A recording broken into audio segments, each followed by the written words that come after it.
Okay, guys, here we are back with episode 5 of my Road to the Premiership Lower League Management playthrough series with Lewis FC. And today we have a little bit of a season recap. As you can see from here, unfortunately, we didn't get promoted this year. We finished 7th in the league. A little bit lower than what I expected us to finish, but what can you do? Let's just have a look at the league table here really quick. Yeah, so we finished 7th overall. A little bit disappointed we couldn't get promoted. As you can see, Hampton and Richmond, they finished it out on 84 points, very close to Margate there. They had 84 as well. Just goal difference separated them two teams. In the playoffs, Hendon got promoted as well. We finished 7th with 74 points. As you can see, it was very tight with the top 8 teams pretty much. Apart from the top 2, they were kind of a little bit ahead of everyone, but the rest down as far as say 8 here was very close. One positive I suppose was Ross Treelvin getting top goal scorer in the league, joint top goal scorer with Dave Tarpey. Andrew Masungu got top assists with Josh Jones from Peacehaven. So yeah, a little bit disappointing that we couldn't get promoted. I'll just have a quick look at the results here. It was close, it was very close right up to the end. I think it was one match, yeah. Let me see, where did we played Guernsey, that's right, that was our last episode, Guernsey, yeah. We got beaten, that got knocked out in the semi-final. The next match after that, we had Canvey Island, we won 5-2. Good little match. Ross Treelvin got 2, Jack Randall got 2, Jack Dixon got 1. Up after that we had Bury Town, we drew 1-1 away. Treelvin got another goal there. Peacehaven after that at home, we won 2-0. Gago got a goal. Sorry, not Gago, Gogo, Thomas Gogo. After that we had Witham. Witham bet us 3-1, disappointing. I thought we could have won that, but we had 1, 2, 3. We kind of had 3 injuries in that match, so it wasn't a great match. Next up we had Hornchurch, we won 2-0 away. Thomas Gogo and Jordance Weber. It's one of our regens that we brought through. I just said I'd give him a chance, and he actually scored on his debut and got a 7.1 rating. Next up we had Wingate and Finchley, drew 1-1. Margate, which were second in the table at the time, I didn't expect us to actually beat these, but we actually hammered them 3-1. Very, very good game that was. And then at that stage it was looking like one win from our last match would put us into the playoff spots against East Turrock, and East Turrock finished somewhere fairly low on the table. And of course what happened, we got beat 3-0, 3-2. Thomas Gogo got 2 goals, Ross Treelvin got a goal, or no, actually he missed a penalty. Thomas Gogo got 2 goals, so very disappointed with that. If we had have won that match, we would have been in the playoffs, but what can you do, guys? This is what happens. So yeah, finished 7th. Overall, I think the reason we didn't do better in the league this year is because our players, just some of them are of decent quality for this level. Some of them are just not quite good enough, and I think we're going to have to bring in some better players to actually push and get promoted fairly comfortably, because it went down to the last match of the season there. And even, as you can see, let me see, go to the table here. Even if we had have reached playoffs, I still wasn't confident that we were going to beat the likes of Hendon, Margate maybe. I know we bet them in the league, but we bet them already I suppose, but the likes of Hendon, Metropolitan Police, some of these teams, like, I wasn't very confident that we were going to beat them even if we reached the playoffs. So yeah, so that's how it finished up. So yeah, I just want to recap a little bit here. We've went over the results. Yeah, disappointing 7th place finish, but hopefully next season we can push on, bring in some decent players and push on, and get a decent finish, maybe top the table altogether and go through comfortably. Yeah, so as I was saying, the players, pretty much, I'm going to let some players go. Let's just have a look at the contracts here. Actually, a lot of them here are on amateur contracts, so they're playing with no wages. The problem with that can be that if another club comes in for them and offers them a contract, the player can just take that contract if they feel like taking it, and you've no control. Well, you have a little bit of control. You can offer the player a contract for your team and see what they decide on doing. But yeah, that's the disadvantage of letting players play on amateur contracts.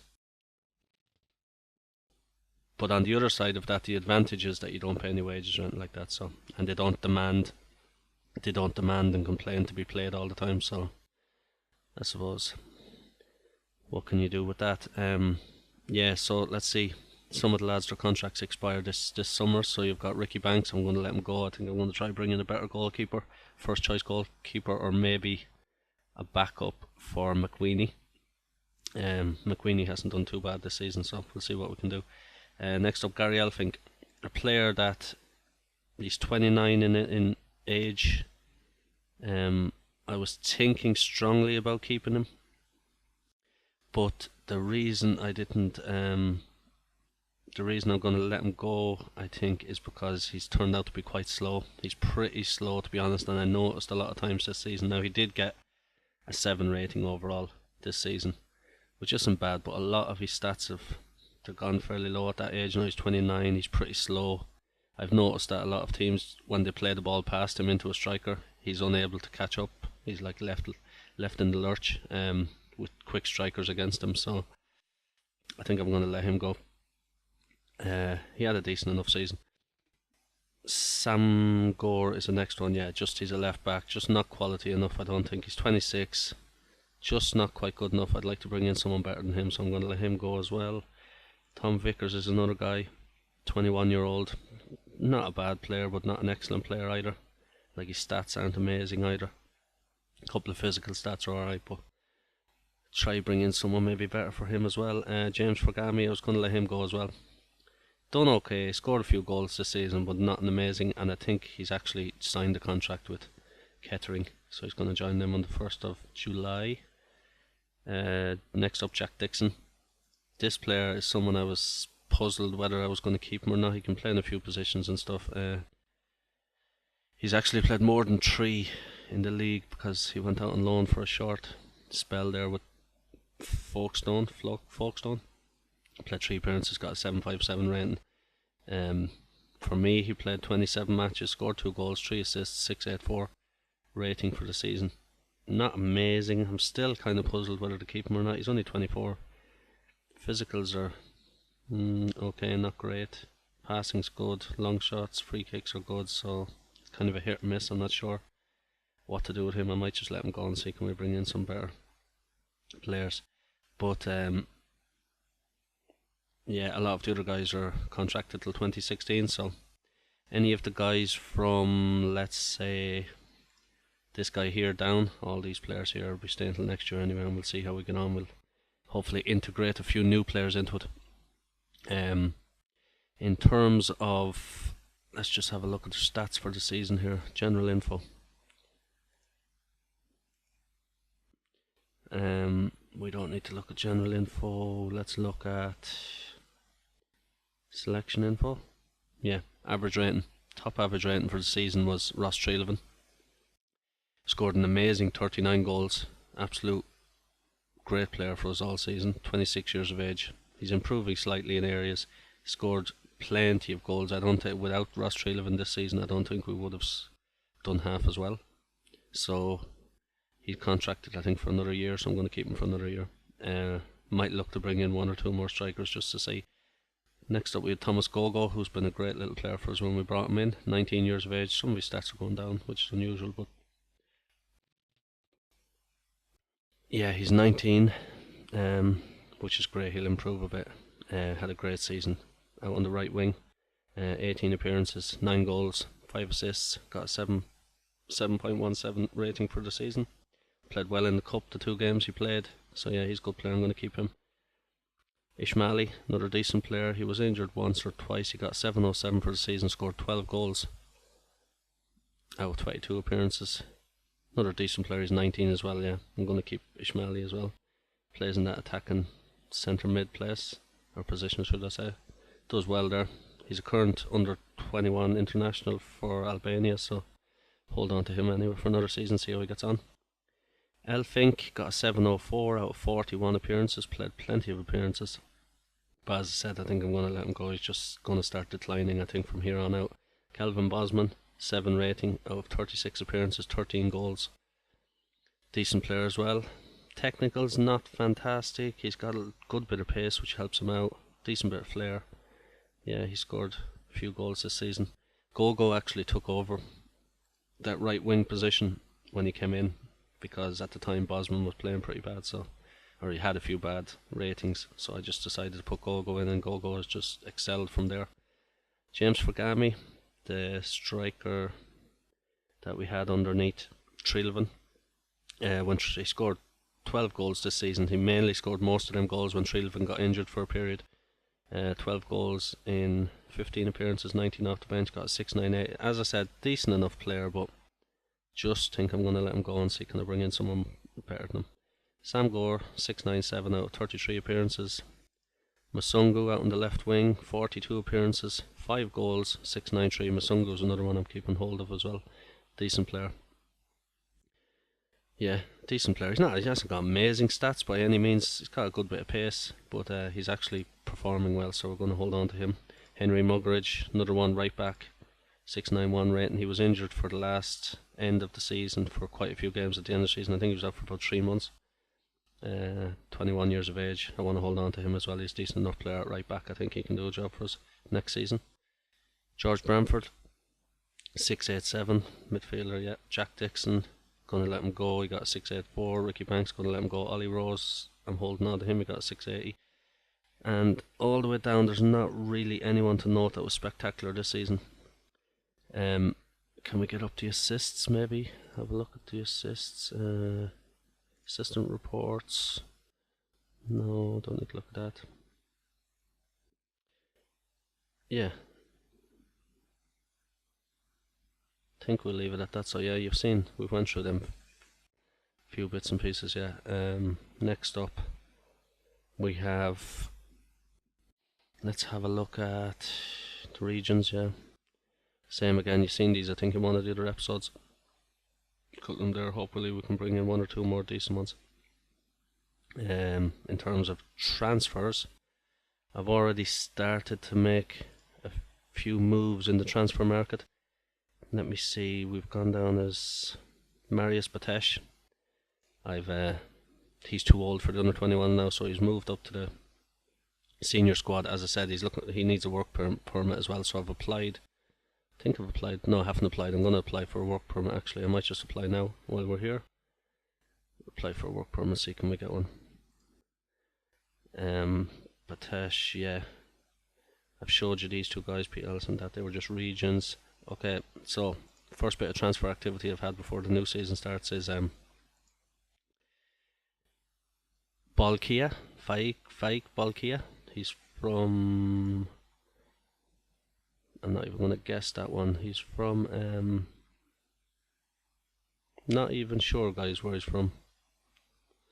Not even sure. Let me see, does it tell me here? Maybe if I go back to his information. He is nationalities. Bruneian? Yeah, Bruneian. New one for me. Bruneian, yeah.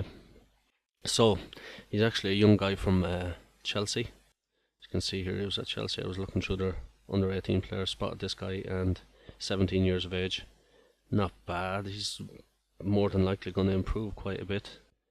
Decent player, got a bit of pace. He can play in quite a few positions. Right wing is one of them, but he's right footed, so we could play him all across the attacking forward roles. He can even play up front if need be. His finishing's only 5 though. His coach report from, let's say, Matt Crab, his coach report is pretty good. Like, he's 4.5 star with a black star at the end, so he can improve that. Recommendations 4 star. Current ability 2.5. So yeah, I have a feeling he might be a decent player for us. He's 17, dribbling's 11. So yeah, I actually bought this guy from Chelsea for £1,000. So we'll see how he gets on. Hopefully he does well. Another guy from West Ham on loan, Ross Elsom. 18 years of age. I think he'd probably be cover for Henry Muggeridge. He can play right back there, full back. So yeah, decent enough player, passing, tackling. He's going to be coverage for Muggeridge, I think. Maybe come off the bench a few times, see how, and maybe if Muggeridge gets injured, something like that. Next one is Dikari Sharif from West Ham as well, another 18-year-old striker. He'll probably be cover as well. See, can we get a little bit of depth in all positions this season too? So that's a couple of them. He's worth 4.8. Yeah, he's 18 years of age, so hopefully he can do well for us. On the out is Sam Cole is gone. Jack Walder is gone on loan. Tom Vickers gone. I think Walder and Vickers, their contracts are going to run out, so I'm going to let them go. In terms of wages, we're £189 under the wage budget, but once the few players got their contracts run out, that'll be pretty alright.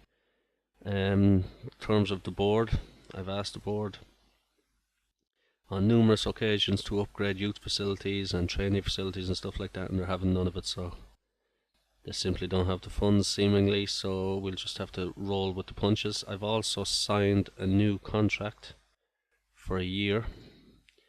Yeah, so I've signed a new contract for a year, 1 more year extension. They came to me and asked me that I want to sign it, and I went ahead and signed it. So guys, I think I have recapped everything. Yeah, all in all, an up and down season, guys. Wins, loses, bit of a seesaw. We had a few winning streaks here and there, but overall not as good as I would have liked.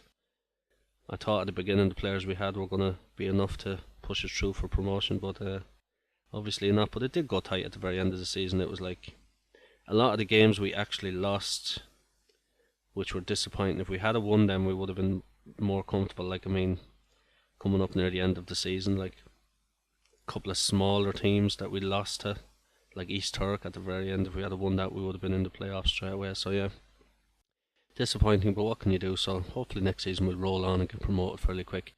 The next episode I will probably get back to you after I've played friendly matches and done a bit of transfer business and stuff like that, and I'll get back to you and give you a recap and maybe live com the first league match. So yeah, if you've enjoyed the first season, guys, drop us a like. Throw me a few comments if you wanna talk about anything in the comments. I'll look at them and I'll reply to you, no problem. I'll check through them all. And if you want to watch more FM15 videos, subscribe, helps me out a lot. So thanks a million, guys, and we'll catch you on the next one.